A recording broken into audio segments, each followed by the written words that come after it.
찬양했습니다.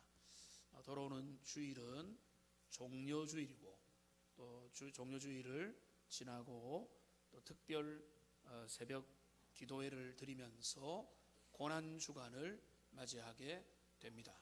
그리고 그 고난주간을 지나면 부활의 주님을 기뻐하는 부활주일로 교회는 절기로 지키고 있습니다. 365일 1년 52주 매 주일마다, 그리고 매번마다 우리의 마음에는 그리스도 예수의 십자가와 부활의 은혜가 머물러 있는 것이 당연하지만은, 그러나 또 우리가 집중적으로 주님의 고난을 묵상하고 십자가의 의미를 새롭게 붙드는 것은 우리에게 의미가 있는 것입니다. 예수님의 십자가와 예수님의 고난, 그리고 그 부활을 통해서 주님이 무엇을 이루기 원하셨는가? 여러 가지 대답이 있겠지만은 그 대표적인 것 중에 하나가, 주님은 예수님의 십자가와 부활과 그리고 성령의 오심을 통해서 우리 주님은 교회를 세우셨습니다. 지상에 신약 교회가 성령의 공동체로 탄생하게 된 것입니다. 그러니까 예수님의 십자가와 주님의 부활과 성령의 오심으로 주님은 지상에 교회를 세우시고, 그 교회가 주님을 따르고 주님께 순종하며 주님이 원하는 그런 지상의 천국의 대리점이 되기를 원했던 것입니다. 대사관이 되기를 원했던 것입니다. 교회는 그래서 여러분 교회를 시시하거나 만만하게 여기는 분들은 아무도 없겠죠. 교회는 세상에서 견줄 수 있는 그런 단체가 아닙니다.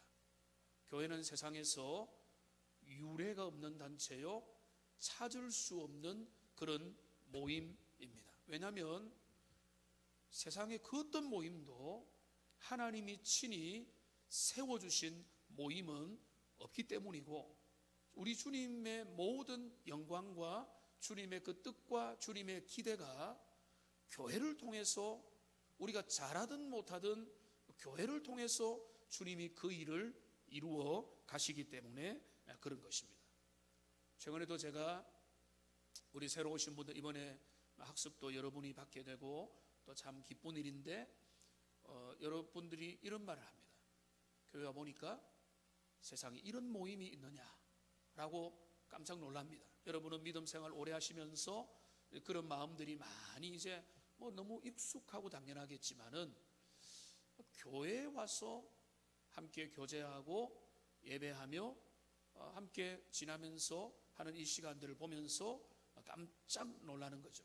그분들이 자세히 설명을 하지 않아도 그들이 무엇을 가지고 그렇게 말하는가 하면, 교회가 세상보다 더 화려하다, 교회가 세상보다 더 재밌다, 교회가 세상보다 더 세련됐다, 그거 가지고 세상과 비교하는 거 아니죠. 그들이 놀라는 것은 그들이 세상에서 많은 모임들과 많은 사람들 관계 속에 있으면서 세상의 모든 모임들은 그 가운데 일종의 차별이 존재하고 끼리끼리 문화가 존재하고, 그들 가운데는 차별의식들이 보이든 보이지 않든지 그 가운데 그 저변에서 작동을 하고 있다는 것입니다.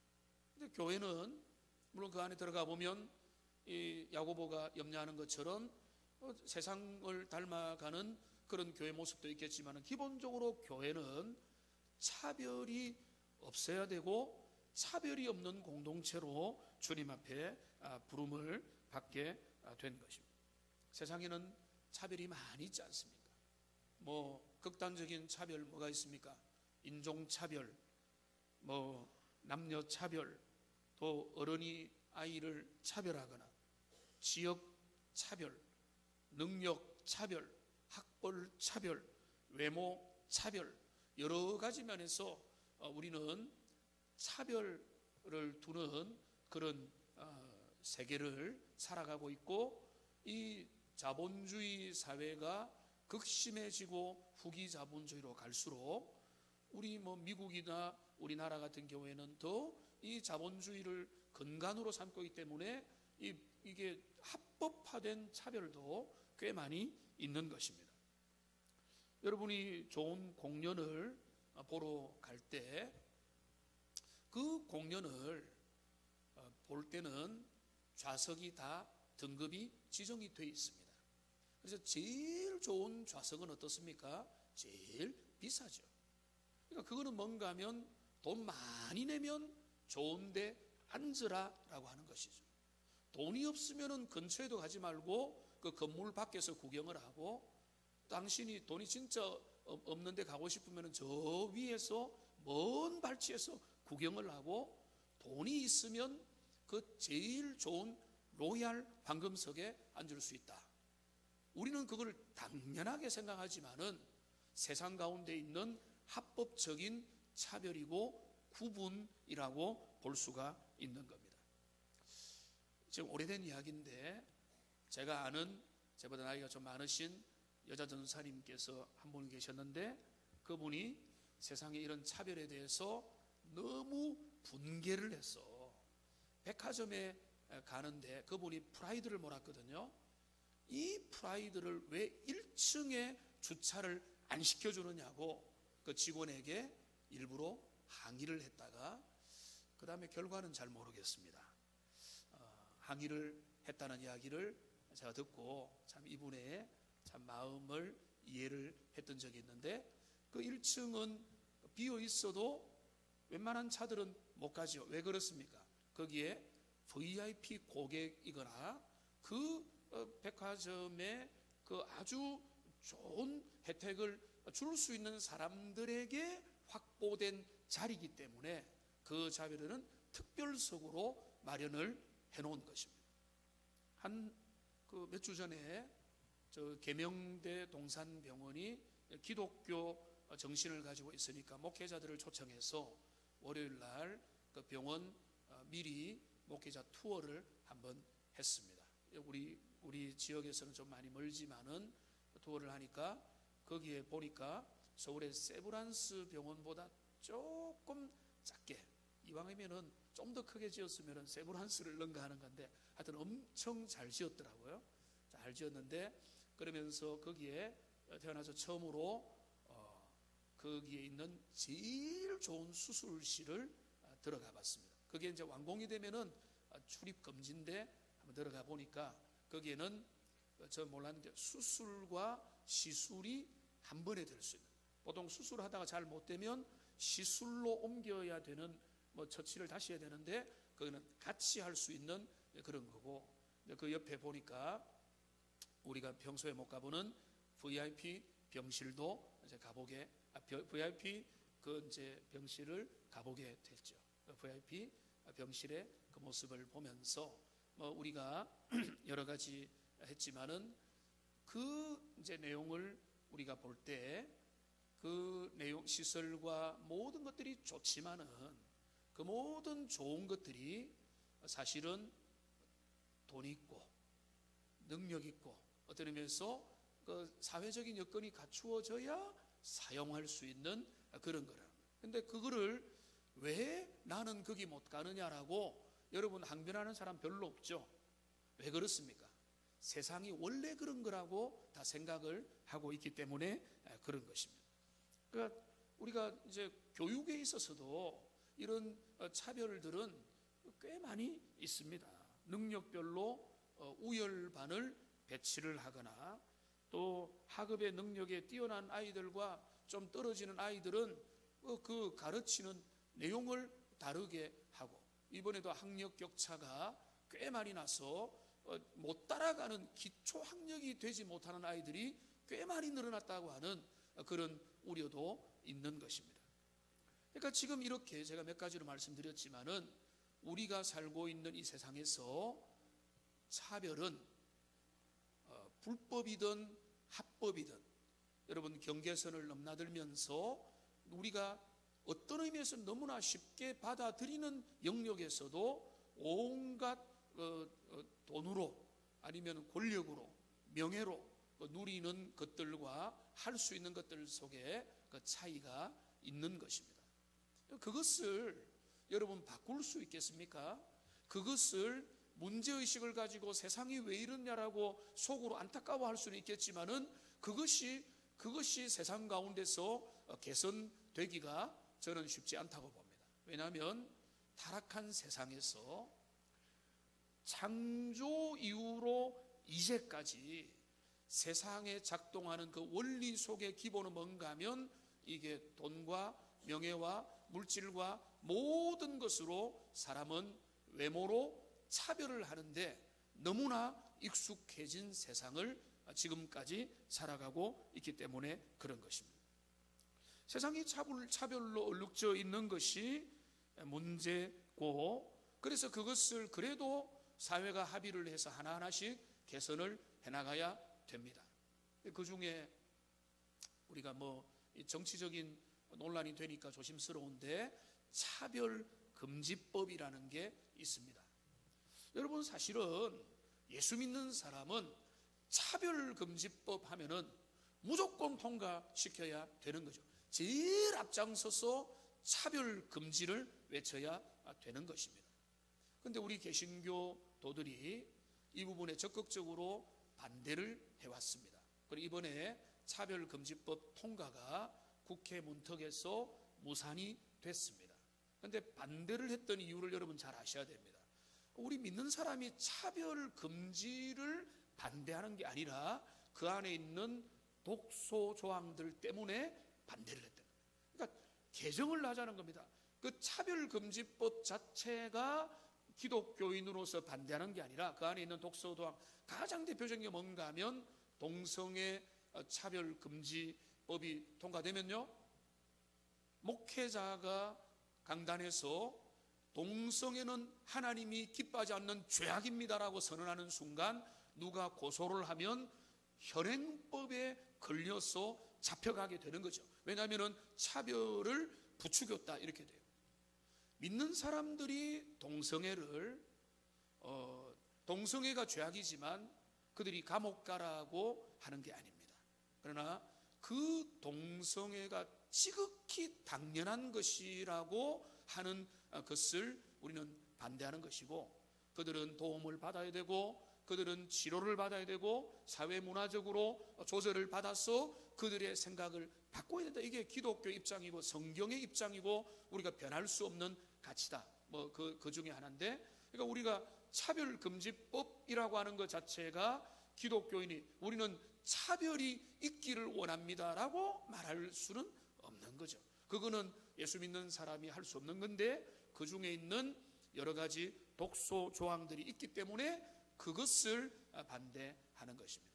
우리는 기본적으로는 우리가 살고 있는 세상, 우리가 살고 있는 사회, 여기에서 차별은 점점 없어지고 모두가 인격이 존중받고 한 사람이 정말로 한 사람의 영혼의 가치가 물질과 신분과 그것으로 결정되는 것이 아니라 정말로 그 한 영혼을 귀하게 여기는 그런 사회로 나가야 되는 것에 대해서 동의하지 않을 사람이 아무도 없는 것입니다. 제가 말씀드린 대로 그것이 획기적으로 개선되는 것은 어렵습니다.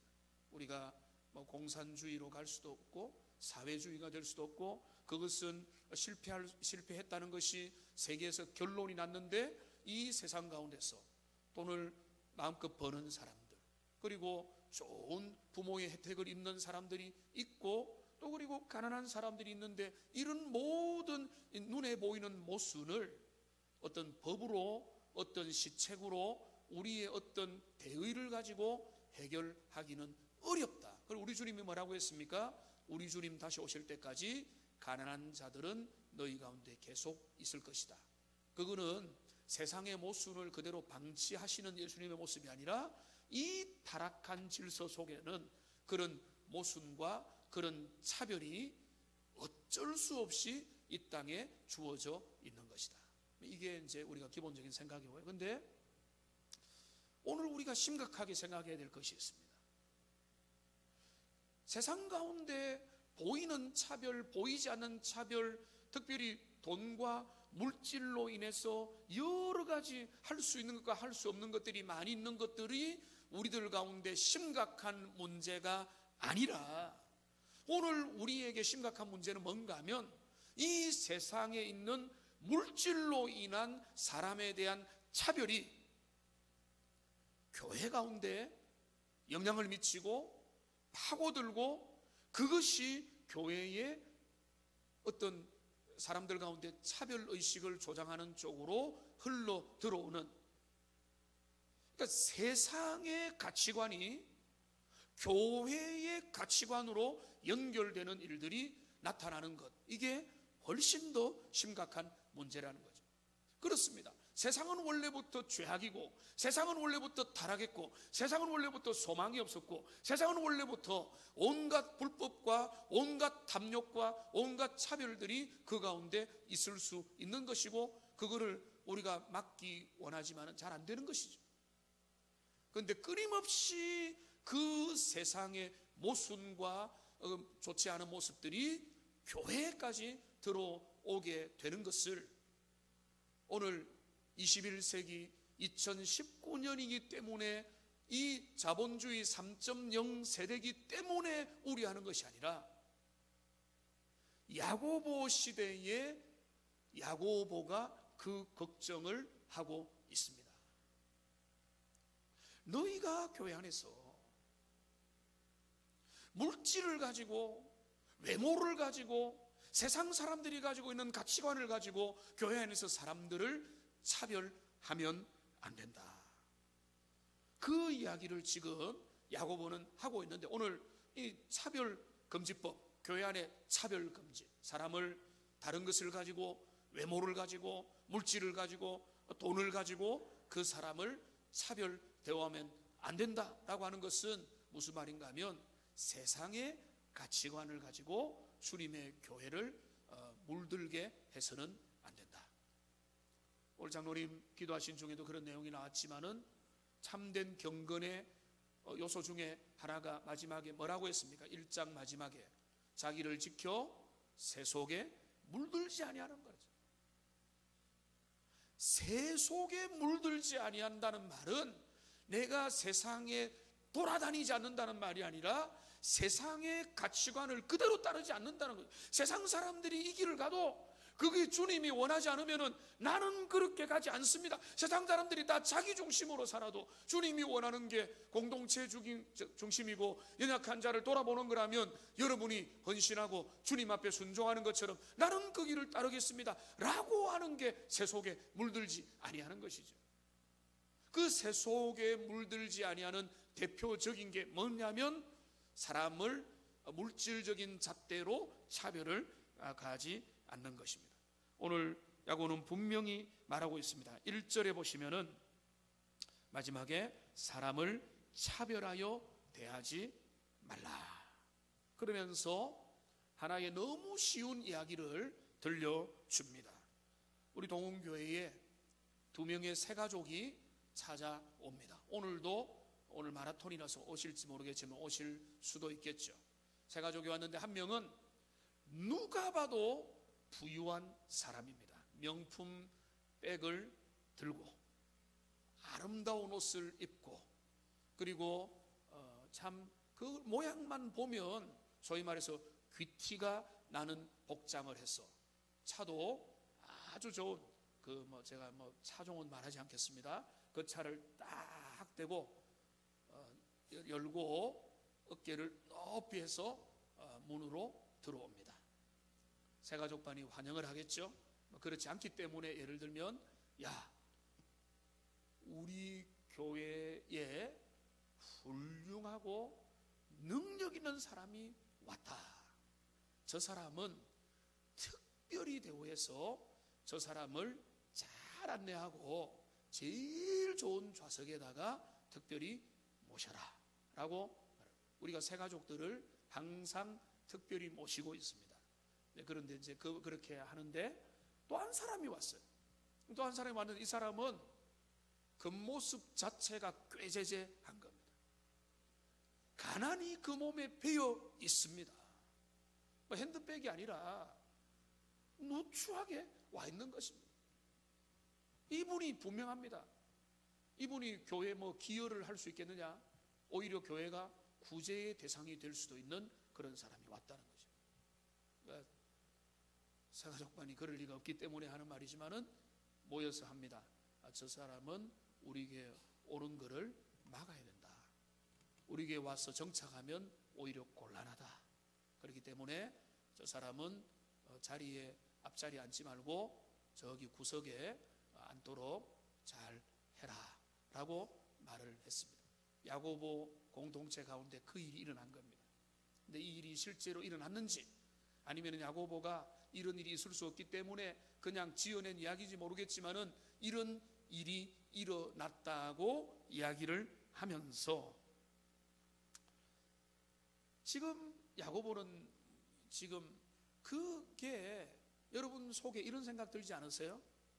그럴 수도 있지.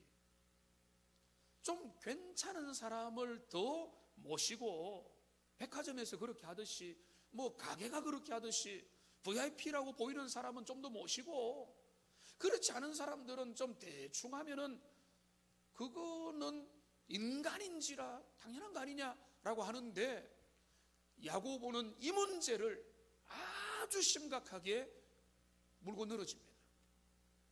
이 문제가 왜 문제인가 하면 이거는 오늘 제가 이 문제가 왜 문제냐를 찾아보니까요, 지금 침소봉대하는 거 아니야? 작은 거 가지고 너무 부풀린 거 아니냐 하는데 그게 아니라 이 문제 속에 교회의 진정성과 복음의 교회냐 아니냐를 가를 만한 그 대표적인 예화로 사용될 정도로 이 문제가 너무나 중요하다. 우리가 한마디 말을 보면 백을 알고 하나의 행동을 보면 모든 것을 알듯이 그 교회가 그렇게 했다라고 하는 것 속에는 어떤 문제가 그 안에 도사리고 있는가 간단하게 몇 가지를 살펴보겠습니다. 왜 그것이 심각한 문제인가? 우선은 간접적으로요, 오늘 1절은 뭐라고 시작합니까? 한번 따라 합시다. 내 형제들아. 다시 한번 더, 내 형제들아. 5절에 보면 또 뭐라고 했습니까? 내 사랑하는 형제들아. 여러분, 이게 첫 번째 야고보가 제시하는 반박이고 문제제기입니다. 교회 안의 모든 사람은 뭐라고요? 형제요 자매라는 거죠. 형제요 자매라는 말은 가족이라는 말입니다. 가족은요, 신분으로, 능력으로, 그 사람의 IQ로 재단하지 않습니다. 지금 야고보가 하고 싶은 말은 이 용어 속에 담겨 있습니다. 내 형제들아, 너희가 하나님 안에서 형제요 자매요 가족이라면 누군가를 차별을 하는 마음으로 바라보는 것 자체가 형제됨을 깨뜨리는 것이다 라고 말하고 있다라고 보여지는 것입니다. 4절을 보십시오. 4절을 여러분 같이 한번 읽어보겠습니다. 너희끼리 서로 차별하며 악한 생각으로 판단하는 자가 되는 것이 아니냐. 너희가 이런 일을 했다는 것은 서로 차별하고 서로 판단하고 외모로 판단해서 그 외모로 그 사람의 가치를 결정하는, 아주 주님이 우리를 외모로 보시지 않고 마음을 보시는 주님 앞에 정면 위배되는 모습을 너희가 보냈는데 너희가 그것을 첫 원칙을 지키지 않았다. 그러니까 내 형제들아 라고 말하고 있는 것입니다. 두 번째로 오늘 야고보가 이 문제의 정면으로 반박을 하고 문제를 제기하는 이유가 오늘 1절에 있습니다. 너희가 사람을 차별하게 대하지 말라. 왜? 영광의 주 곧 우리 주 예수 그리스도에 대한 믿음을 너희가 가졌으니. 예수님에 대한 믿음을 너희가 가졌다면 너희가 사람을 차별하지 말아라. 이게 당연한 연결로 되어 있는 것입니다. 예수님을 너희가 믿는다면, 근데 여기 특이하죠. 여러분, 야고보서는 예수 그리스도에 대한 표현이 거의 없습니다. 1장 1절과 2장 1절 여기 정도밖에 없습니다. 나머지는 삶에 대한 이야기들을 많이 합니다. 그런데 그리스도 예수에 대해서 여기 뭐라고 했는가 하면 영광의 주라고 했어요. 영광의 주. 영광의 주라는 말은 십자가의 낮은 단계를 넘어서서 십자가, 부활, 승천, 하나님의 보좌에 앉으셔서 하늘과 땅의 모든 권세를 지니신 영광의 주님 앞에, 이 영광의 주에 대한 믿음은 뭘까? 여러분, 이거는 뭔가 하면 영광의 주님 앞에, 주님을 믿는 믿음의 사람들은 다 뭡니까? 그분 앞에 발밑에 무릎 꿇어서 복종해야 될 사람. 주님은 한 분이십니다. 그분 앞에 복종할 믿음을 가진 우리는 모두가 그분만이 믿음의 대상인 거예요. 나는 좀 더 앞에서 섬긴다. 나는 너보다 먼저 왔어. 나는 직분을 가졌어. 이런 것들은 영광의 주님을 믿는 믿음 앞에는 아무것도 아니라는 겁니다. 그 직분은 이 땅에 있는 동안에 교회를 위해서, 주님의 유익을 위해서, 주님의 은혜로 우리가 감당할 뿐이에요. 그러니까 지금 우리가 사람을 절대로 차별하지 말아야 될 이유와 근거가 뭔가 하면, 우리 중에 누구도 주님을 영광의 주님이라고 예수 그리스도에 대한 그 믿음으로 나가는 거라고 하는 공통분모를 다 가지고 있는 그런 피조물이고, 그런 성도요, 그런 주님의 사람이라는 거죠. 그런데 우리가 니 잘났다 내 잘났다 나는 너보다 낫다고 할 게 뭐가 있다는 말입니까?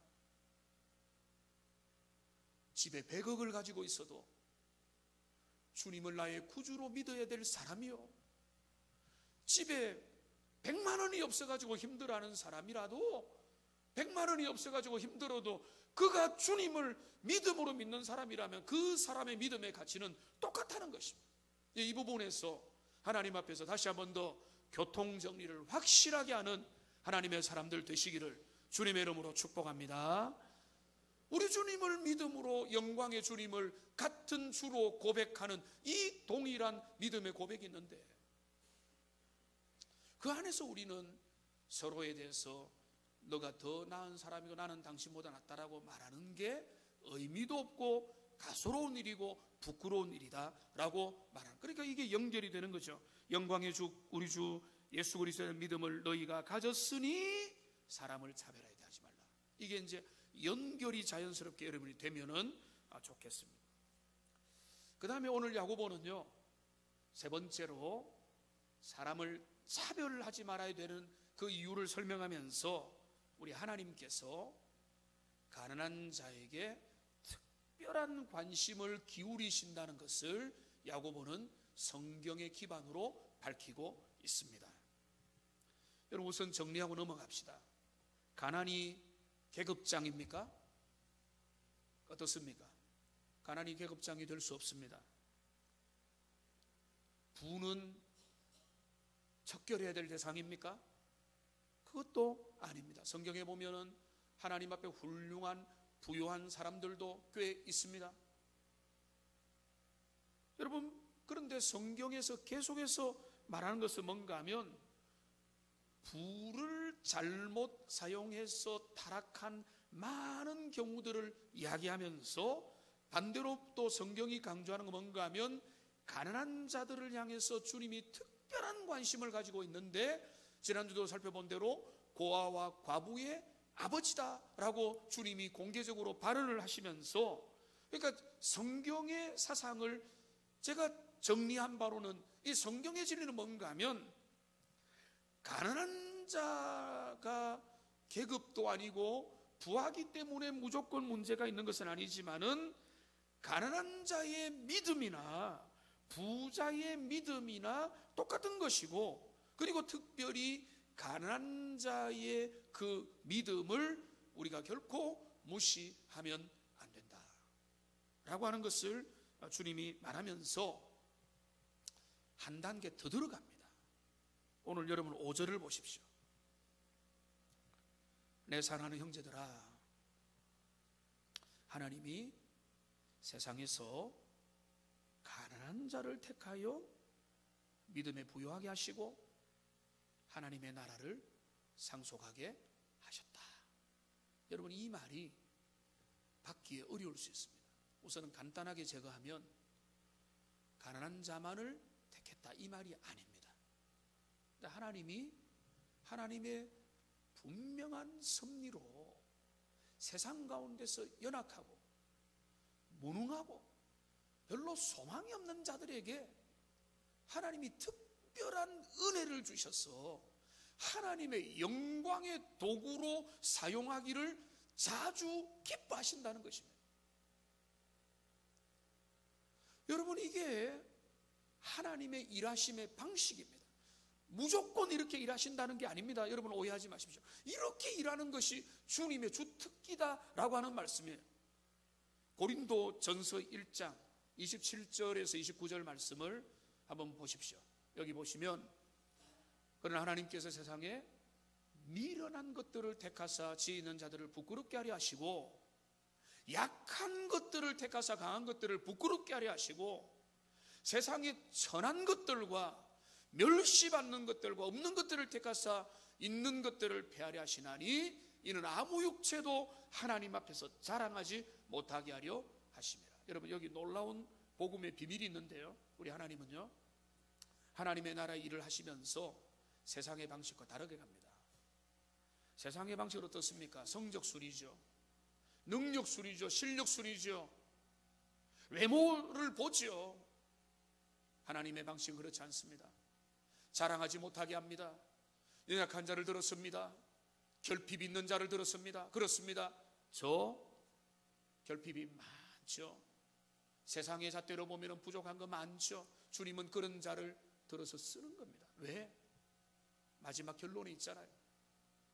자기 자랑하지 않도록 주님 자랑하고 주님의 은혜를 드러내고 주님이 능력 있고 은혜 있고 일하신다는 것을 드러내려면, 세상에 유능한 사람을 들었으면은 나중에 어쩌겠어요? 그 사람 원래 똑똑했어, 그 사람은 능력 있고 실력 있고 IQ가 좋고 집안이 좋으니까 그렇게 잘 된 거야 라고 말할 수 있기 때문에 주님은 연약한 자를 들어 쓰시는 것입니다. 하나님의 방법입니다. 그러니까 지금 주님의 나라의 경륜과 계획에 있어서 우리가 이 정도는 알아야 되고 인정해야 되는 뭔가, 하나님은 지금도 연약하고 부족한 자를 하나님의 특별한 관심으로 바라보세요. 다윗이 그렇지 않습니까? 그 무명의 시절에 그 연약한, 아무도 주목하지 않는 그 다윗을 하나님은 특별한 관심으로 그 민족을 새롭게 하고 하나님의 세계를 일으킬 만한 사람으로 쓰시는 그것. 그러니까 하나님이 가난하고 연약한 자를 눈으로 바라보고 주목하고 계시다. 여러분, 여러분이 집안이 가난합니까? 여러분의 가정이 가난하고 세상 가운데 상대적으로 박탈감을 누립니까? 여러분, 거기에서 여러분 마음을 여러분 정말로 잘 다스리고 하나님을 바라보고 주님만 의지하면은 거기에서 하나님의 위대한 역사가 나타나게 된다는 주님의 섭리의 중요한 한 부분이 하나님의 일하심의 방법이다. 그러니까 하나님께서 세상에서 연약하고 이리저리 부족한 사람들을 주님 만나게 하고 주님이 그들을 들어서서 세상에 강한 것들을 부끄럽게 하시고 세상에 일하는 방식대로 교회가 가지 않도록, 이게 중요합니다. 세상은 능력과 실력과 스펙과 그 모든 것들을 가지고 엘리트주의로 세상의 모든 조직과 기관을 움직이는 거예요. 교회가 그러지 말아야 되고 그렇지 않는 것은 교회는 세상이 아니기 때문입니다. 교회는 주님의 나라의 뜻이 나타나는 것이고 하나님의 은혜와 하나님의 감동과 주님의 영광이 나타나야 되기 때문에 주님은 가난한 자들을 특별히 주님께서 귀하게 보시고 그들에게 특별한 관심을 가지고 계신다. 또 하나, 우리 주님 앞에서 우리가 연약하고 가난한 자를 절대로 차별하지 말아야 될 또 하나 이유는 뭔가 하면 부자의 실상을 정확히 알아야 된다라고 하는 이유입니다. 근데 여기서 말하는 부자는 제가 자꾸 오해를 해명을 하는데 악질 부자죠. 악질부자. 그러니까 졸부, 물질에 대해서 정확한 시각을 가지지 않은 이제 악질부자인데, 그들이 어떻게 하는가 하면 그들이 툭하면 재판과 소송을 걸어서 연약한 자들을 괴롭히는 게 그들이 18번입니다. 여기 보십시오. 여기는 그들이 어떻게 합니까? 6절에 보면은 너희는 도리어 가난한 자를 업신여겼도다. 부자는 너희를 억압하여 법정으로 끌고 가지 아니하느냐. 왜 법정으로 가죠? 법정으로 가서 유명한 변호사를 채용하고 유능한 사람을 만나고 돈을 가지고 합니다. 웬만한 가난한 사람도 어떻게 합니까? 소송을 걸 생각이 있을까요? 소송 걸 생각 없죠. 왜? 돈이 없는데 어떻게 소송을 걸어요? 소송도 걸려면은 능력과 재력이 뒷받침돼야 되고 네트워크도 되니까 나는 자신 있다 이렇게 가는 게 아닙니까? 그러니까 그들은 웬만한 일 있으면은 고소로 끝내버려요. 왜? 고소를 하면은 그 가운데서 내가 할 수 있는 말 다 할 수 있다고 보기 때문에. 옛날이나 오늘날이나 비슷한 것입니다. 유능한 변호사를 선임하고 협박하고 위협해서 능력 없는 사람, 힘없는 사람을 코너로 밀어넣어서 그들을 괴롭히는 거, 그게 바로 그 악질부자, 모든 부자가 아닙니다. 악질부자가 하는 겁니다. 5장을 가보십시오. 5장을. 여기 5장에 가보면 여기 부유한 자들의 하나님 앞에서 연약한 모습들을 정말로 치열하게 경고를 합니다. 1절부터 6절까지. 4절을 보시면 너희 밭에서 추수한 품꾼에게 주지 아니하는 싹이 소리를 지르며 추수한 자의 우는 소리가 만군의 주의 귀에 길리는. 그러니까 여기 악질 부자에 대한 이야기입니다. 선한 부자, 부유한 부자, 니고데모와 같은, 아리마대 요셉과 같은 하나님의 넉넉한 주님의 일꾼들에 대한 이야기가 아니라 여기 악질 부자들, 세상에 있는 부유한 자들은 갑질을 하고 권력질을 하면서 그들을 사람을 괴롭히고 월급 빼먹고, 연약한 사람, 그 월급 받고 사는 사람들, 월급줄을 지고 장난치는 사람들이다 라고 말하고 있는 거죠. 그런데 왜 그들 때문에 너희들이 그들을 잘 보이려고 애를 쓰느냐라고 말하는 거죠. 그들 그 권력의 시녀가 되지 말라, 바로 그 말인 것입니다. 마지막 이제 5번째로 너희가 차별하지 말 것은, 우리가 하는 차별은 이웃 사랑에 대한 하나님의 법에 대한 정면 위반이 되는 것입니다. 여기 최고의 법이 나와 있습니다. 여기 보면 8절에 보면 성경에 기록한 대로 내 이웃 사랑하기를 내 몸같이 하라 하신 최고의 법을 지키면 잘하는 것이거니와. 여기 여러분 표시를 하셔줬습니다. 최고의 법. 최고의 법은 뭔가 하면 로얄 로입니다. 로얄 로. 왕법입니다. 오늘날 말하면 헌법입니다. 헌법. 그 헌법, 그 최고의 법, 최고의 지고지상의 법이 뭔가 하면 내 이웃 사랑하라는 거예요. 그러면서 여기 재밌는 예를 합니다. 내 이웃을 사랑하라 10계명을 보면은 부모 공경하라, 살인하지 말라, 간음하지 말라, 도둑질하지 말라. 어떤 사람이 있어, 어떤 A라는 집사님이 있어요. 이 사람이 평생 동안에 간음을 하지 않았어요. 이 사람이 간음은 하지 않은 성적으로 깨끗한 사람인데 이 사람이 도둑질을 했습니다. 근데 이 사람이 항변을 합니다. 나는 도둑질 빼고는 다 안 했습니다. 간음 안 했습니다. 그러면 이 사람은 범죄 안 했습니까? 그게 아니죠. 이 사람은 간음하지 않았지만은 도둑질이라고 하는 죄를 해서 이웃 사랑을 위반했다는 거예요. 그러니까 우리가 나는 다른 거 잘합니다. 예배 잘 드립니다. 나는 헌신도 합니다. 나는 의무도 감당합니다. 내가 딱 하지 않은 것은 사람을 좀 차별하는 건데 그거 가지고 뭐 대수롭게 생각합니까? 라고 말하지만은 주님이 말하는 뭔가 하면 너희가 그거 우겼다는 거는 네가 간음하지 않았기 때문에 도둑질은 한 거 봐주세요라는 거하고 똑같다는 거예요. 그러니까 주님의 법 앞에 너희가 자유로울 수 없는 것이다. 이제 말씀을 정리해 보면요, 오늘 12절 13절 말씀 같이 한번 읽어보겠습니다. 12절 13절입니다. 너희는 자유의 율법대로 심판받을 자처럼 말도 하고 행하기도 하라. 긍휼을 행하지 아니하는 자에게는 긍휼 없는 심판이 있으리라.